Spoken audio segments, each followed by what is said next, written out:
দেখো বন্ধুরা কি অবস্থা, জল ঢুকে দেখো, দেখছো যত উপরে ছাদের জল যত পড়েছে, দেখো কত নোংরা।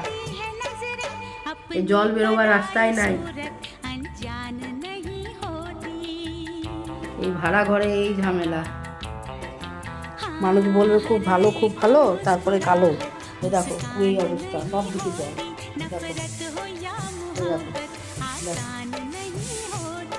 এই দিক দিয়ে গিয়ে ওইদিকে বেরিয়েছে, আর ওইদিকে তো জল বেরোবার রাস্তাই নাই, একদম রাস্তা নাই।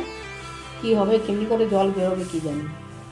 কি অবস্থা দেখছো, ওই দেখো দেখো চকির ভেতরে দেখো, একদম নদী হয়ে গেছে এপার থেকে ওপার। কি আর বলবো বলো, এই একটুখানি জল পড়াতে এই অবস্থা। দেখা যাক কি হবে।